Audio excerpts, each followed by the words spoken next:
Lunes 15 de julio del 2020, ¿qué tal? Muy buenos días, bienvenidos a Contacto Directo. Empezamos revisando quiénes son hoy nuestros invitados.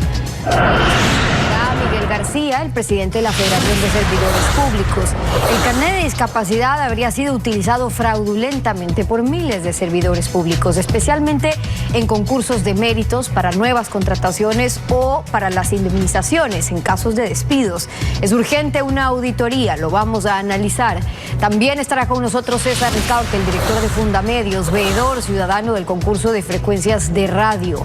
El actual concurso de frecuencias es el primero que se realiza en la historia de radio, después del concurso amañado que anuló la Contraloría General del Estado. Hay preocupación por la concentración de frecuencias que prohíben la Constitución y la ley. Lo vamos a examinar. La actualidad, los protagonistas, el análisis y la información en Contacto Directo. El uso fraudulento masivo de carnets de discapacidad tiene entre sus usuarios también a servidores públicos. Y el caso retoma importancia no solo por las miles de personas con discapacidad real que han tenido que esperar años por un carnet, no pueden acceder a sus derechos, no beneficios, derechos, mientras otros lo conseguían no solo para importar un auto, no solo para pagar menos impuestos o servicios básicos, jubilaciones, sino intereses laborales. Miguel García, presidente de la Federación de Servidores Públicos, bienvenido a Contacto Directo. Buenos días, doña Steffi. Muchas gracias por este espacio. Saludos a los radioyentes y a los televidentes. Buenos días también. Primero, ¿vale la pena que las autoridades puedan decir realmente cuántos servidores públicos estarían siendo o sirviendo fraudulentamente utilizando los carnets de discapacidad? Porque ahí hay algunos beneficios, como recibir una indemnización mayor, son 18 meses de salario por despido, por ejemplo. Sí, es urgente que se investigue cuántos de los que argumentan ser discapacitados y que han presentado su carnet que reposa en cada una de las distintas son verdaderamente discapacitados.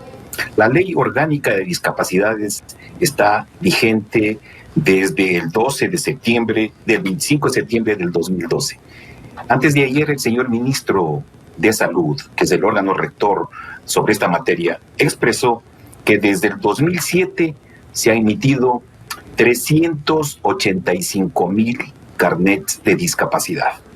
La mayoría de ellos a partir de la promulgación de la Ley Orgánica de Discapacidades. En consecuencia, no tenemos la presunción, tenemos la absoluta seguridad que muchos de los carnets presentados en el sector público no han sido dentro del marco legal. Y ahora, con estos escándalos que se han planteado alrededor del tema, creo que es urgente una auditoría inmediata, pero firme, a efectos de saber cuántos de estos carnet han sido presentados de manera dolosa. Claro, porque otro beneficio en el caso de los servidores públicos es que tienen, por ejemplo, más puntos en el concurso de méritos. Ustedes han rechazado, me refiero entre los servidores públicos, los cargos, esas cuotas políticas para pagar favores que entren por la ventana. No es que son los profesionales de carrera o los de mejor experiencia. ¿Un carnet de discapacidad le otorga más puntos en el concurso de méritos y oposición? Claro que sí, hay muchas ventajas. Para enumerarles algunas, el artículo 4, numeral 1 de esta ley de discapacidades determina que se les debe aplicar en los concursos de méritos la acción afirmativa a los que ostenten carnet de discapacidad. Si el puntaje del concurso es sobre 10, se le puede otorgar 2 puntos adicionales a los que demuestren que son discapacitados.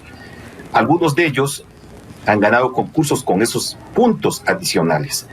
Está bien, si son discapacitados, absolutamente correcto, pero de la presunción que tenemos y seguramente de los resultados que se darán, se verán que se utilizó de manera dolosa. Segundo, la ley asimismo en el artículo 47 expresa que todas las instituciones que tengan más de 25 empleados deben tener obligatoriamente dentro de su nómina al menos el 4% de discapacitados. Algunos que no son discapacitados, presentando ese carnet, han ocupado esos espacios que les corresponde a los verdaderos discapacitados. Lo más grave, y en esto sí creo que van a encontrar muchas noticias. Hay, de acuerdo a la ley, lo que se llaman trabajadores sustitutos. Yo soy normal, hago que saquen de manera dolosa a un pariente mío hasta el 4º grado de consanguinidad o 2º de afinidad un carnet diciendo que es discapacitado, me presento, me registro y ocupo el espacio que debería ocupar un discapacitado, pero no viene mi pariente discapacitado, sino que yo, normal, trabajo como trabajador sustituto y me gano estabilidad y me gano, si es que me sacan del servicio público, una indemnización extra. Yo creo que ahí van a encontrar la mayoría de las anomalías, los trabajadores sustitutos. Ahora, solo con eso se evidencia, echa la ley y echa la trampa, y por eso es que retoma importancia hablar sobre los carnets, no solo por una banda corrupta que lo utilizaba por beneficios superfluos, o digamos la importación o los aranceles para la importación de vehículos, sino lo que realmente puede estar funcionando en un sistema. La respuesta del Ministerio de Salud fue, a ver, primero, vamos a evaluar esos carnets, esos que se emitieron durante los meses de la pandemia, pero hoy no debería haber nada que revisar. Si era ilegal tramitar un carnet durante esos meses, quien lo obtuvo, pues no podía tenerlo. Hasta ahora en el CONADIS en realidad se están registrando 485,000 personas con discapacidad, si es que si se incluye física, intelectual, auditiva, psicológica. Lo que se debería determinar es cuáles de esos carnets han sido obtenidos en los últimos años fraudulentamente, pero cómo hacerlo sin afectar, en cambio, a aquellos trabajadores que en realidad tienen una discapacidad y que ya les ha tomado todo un trámite, porque a ellos sí les toma, y muchos años, poder obtenerlo. El anuncio a raíz de esos escándalos por parte de las autoridades fue de que hemos dispuesto que se destituyan a los funcionarios. Hasta ahora no hay ninguna destitución. La Ley Orgánica de Servicio Público establece que en el caso del Ejecutivo, cuando se va a solicitar destitución, se inicia el sumario administrativo, y el sumario administrativo tiene que ser solicitado, que lo lleve adelante el Ministerio de Trabajo. Ha pasado más de un mes y no tenemos destituidos. Y la pregunta es, si tenemos destituidos, ¿por qué no se dan nombres y apellidos? Porque esto quiere decir de que ellos pueden identificar el mecanismo doloso, delictivo, que permitió que saquen esos carnets. Usted lo ha dicho, los verdaderos discapacitados argumentan que tienen enormes dificultades para sacar el carnet. Sin embargo, los señores que sabemos, en una noche a la madrugada sacan cualquier cantidad de carnet. Ahora, quiere decir que hay grupos. En el 2019, por ejemplo, según el IES, 3.900 personas se jubilaron, o sea, accedieron a la jubilación haciendo uso de su carnet de discapacidad. El presidente del IES dijo que una buena parte se trata de funcionarios públicos. ¿Por qué? Porque se acogen a menos años, a menos aportaciones. Luego están las exoneraciones tributarias, luego el pago de los servicios básicos. Entonces, lo que están ofreciendo ahora es, hagamos una adecuación de la norma jurídica al reglamento para la calificación, la recalificación, la acreditación y además este nuevo software. ¿Es eso lo que hace falta? No, lo que hace falta es que el Ministerio de Trabajo y el Ministerio y la Contraloría emitan un pronunciamiento, mejor, determinen de manera obligatoria que en un plazo máximo de 15 días todos los empleados públicos que han presentado carnet de discapacidad bajo declaración juramentada expliquen que verdaderamente son discapacitados y que han adquirido ese carnet de manera legal. Al margen de eso, tiene que investigarse. Y referente a la jubilación anticipada, vea usted lo doloso del asunto.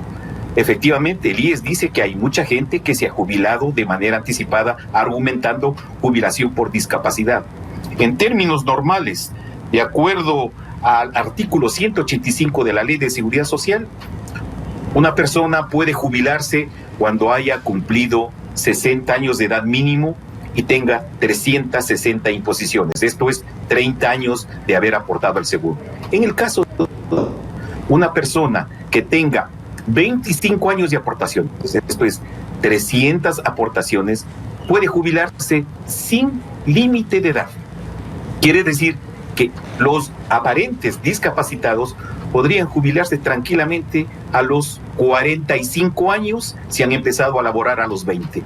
Hay mucha gente que ha hecho esto, creemos nosotros, perjudicando enormemente al Seguro Social, perjudicando enormemente a todo el conjunto de los que somos afiliados y al conjunto de y sobre todo a los que tienen que acceder a esos derechos. Televistazo la semana pasada reportó cómo podían acceder, comprar por $3,000 un carnet de discapacidad. Lo que falta es que ahora las autoridades den una respuesta. Miguel García, presidente de la Federación de Servidores Públicos, gracias por acompañarnos en Contacto Directo. Gracias a usted. 7 de la mañana con 11 minutos.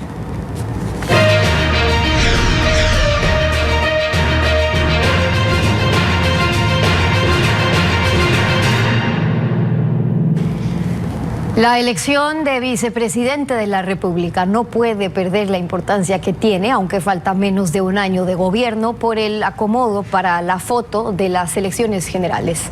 Alfredo, buen día. Buen día, Estefi. Buenos días a todos.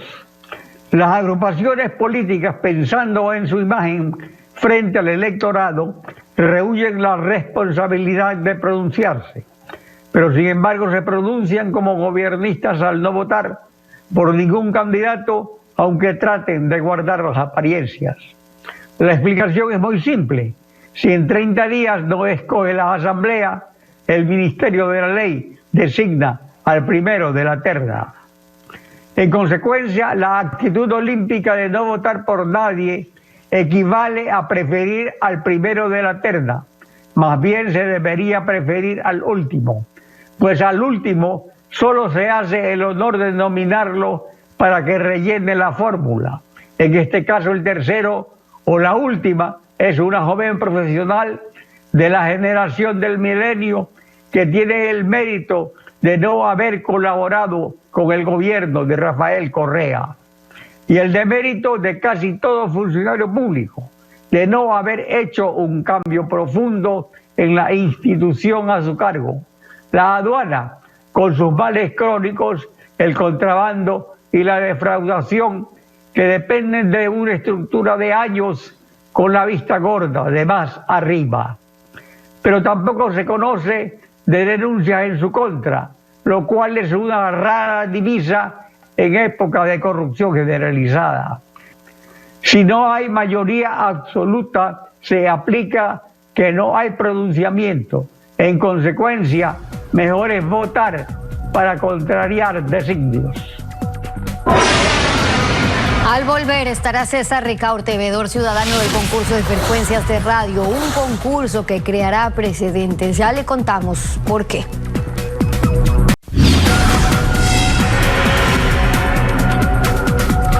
Históricamente las frecuencias de radio se adjudicaban individualmente por los gobiernos de turno y apareció la concentración que prohíben la Constitución y los estándares internacionales.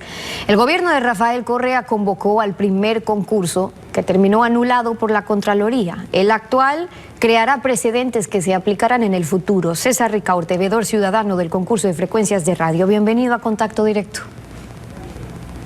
Buenos días, Estefi. Vale la pena aclarar que nosotros renunciamos a la veeduría convocada por el Consejo de Participación Ciudadana pasada. ¿Y por qué renunciaron? Justamente porque hemos visto una manipulación de esta veeduría, de esta instancia ciudadana que debía ser un sistema de control justamente del concurso de frecuencias. Así que hay un mal arranque, por lo menos desde la conformación de la veeduría ciudadana, como digo, un mecanismo transparencia y legitimidad al concurso, pero que realmente ha sido manipulada. El último evento en esta conformación de la frecuencia fue que se nombró subcoordinador de esta veeduría al conocido troll del correísmo Roberto Wolgemuth, algo que para nosotros es absolutamente inadmisible. Ahora, para poner esto en contexto, César, si me ayudan con el audio, Los veedores ciudadanos son nombrados por el Consejo de Participación Ciudadana. Es públicamente conocida la labor que realizó Fundamedios, que realizó usted defendiendo la libertad de expresión, de los abusos en el gobierno del expresidente Correa. Entonces, dentro de los veedores que nombró el Consejo, hay algunos que atacaron directamente a la libertad de expresión. AER ha impugnado a todos los veedores ciudadanos. ¿Cómo vio usted también esa impugnación? Bueno, que es un despropósito absolutamente, ¿no? Y vemos justamente la manipulación, el manoseo que se de esta instancia ciudadana. Sea clarísimos, debe haber una verdadera recurso de frecuencias. Eso aborda intimidad. Será de Arcotel desde antes del inicio del concurso que se nos acredite como veedores. Cuando el Consejo de Participación convocó, se presentaron documentos. Ahora nos enteramos que el Consejo de Participación Ciudadana ha hecho invitaciones directas. De esas invitaciones directas realiza una o varias, ¿no es cierto?, como distintas figuras que atacaron la expresión, como el troll porrista Jorge Muth, alias Machi Roberto, que a todos los veedores, ¿no es cierto?, es como no impugnar a nadie. Eso me parece que es simplemente tratar de que no se haga la veeduría a un concurso que tiene que... Claro, y el problema es porque en el fondo no les interesa que haya una veeduría real. Antes las frecuencias de radio se adjudicaban individualmente, no había un concurso, y fue con este sistema que se concentraron frecuencias al margen de los instrumentos internacionales y en beneficio de conocidos radiodifusores o quienes aparecían en el nombre. Lo reconoció una auditoría ciudadana a la constituyente de Montecristi, y entonces ahí recomiendan revisar todas las frecuencias por concurso. ¿Para qué? Para evitar la concentración. Hasta ahí, César, sonaba bien, pero el primer concurso en el gobierno anterior terminan anulando porque seguían repitiendo esas prácticas. Ese es el valor histórico del actual concurso, ver si se atreven a excluir la concentración también. Exactamente, Steffi, y alrededor de, todos sabemos lo que ha pasado. Usted todo bien, el anterior concurso en el 2016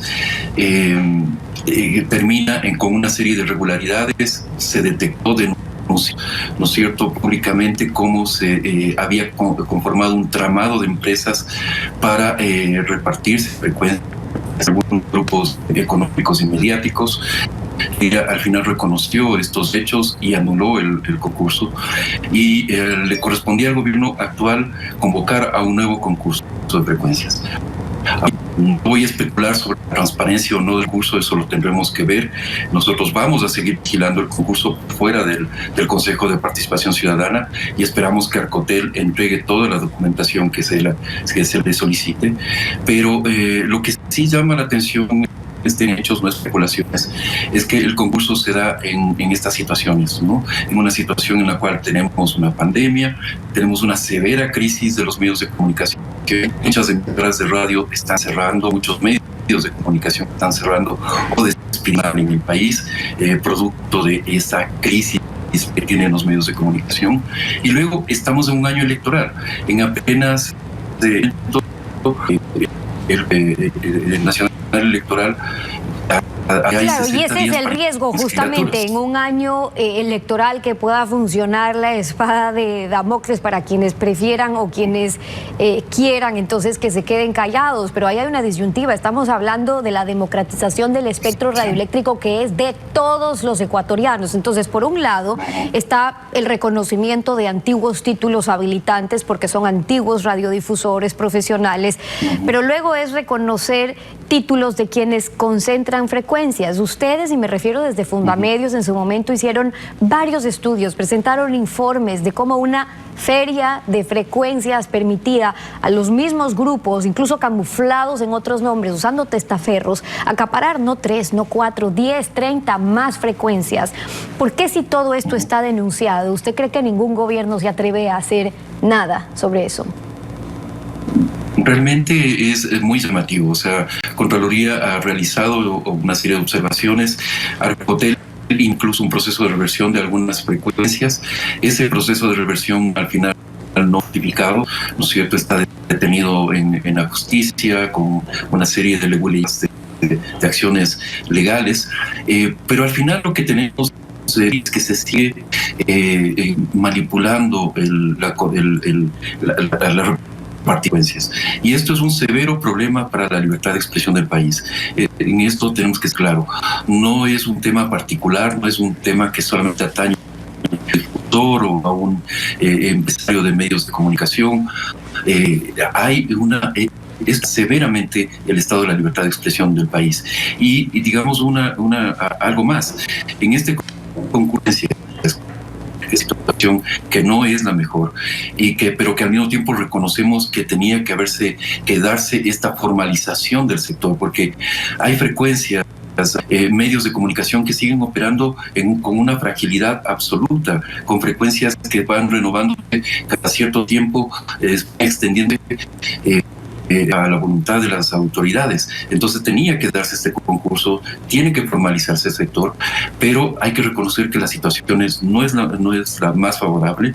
Que claro, y el problema es que, decíamos, que no echa la ley, echa la trampa, César, la autorización ahora del Arcotel para que los concursantes asuman la responsabilidad de no infringir la ley, le deja el control a la Fiscalía, a la Contraloría, cuando son ellos los que deben controlar las telecomunicaciones. Se están creando pretextos por si quieren ahí dejar la puerta a más abusos, como entregar frecuencias aún sabiendo que si mañana se detectan irregularidades, pues hasta que llegue el juicio, hasta que retiren las frecuencias, ya serán hechos consumados, como hemos venido viendo. Así es, exactamente. Las autoridades que tendrían que justamente vigilar que no se concentren frecuencias, que los participantes son legítimos, que realmente no se está favoreciendo a grupos económicos y mediáticos particulares, pues justamente no han actuado y dejan las puertas abiertas. Como digo, nosotros no vamos en este momento a pronunciar sobre si el concurso es transparente o no. No lo sabemos todavía. El Arcotel tiene que entregar toda la documentación. Lo que sí digo, Estefi, que vamos a estar vigilantes, vamos a hacer lo que hemos hecho durante más de 10 años, justamente vigilar que no se concentre frecuencias de medios de comunicación en pocas manos. César Ricaurte, hoy en Contacto Directo, gracias por haber estado con nosotros. Un honor, Estefi. Hasta luego. Vamos a una pausa, regresamos.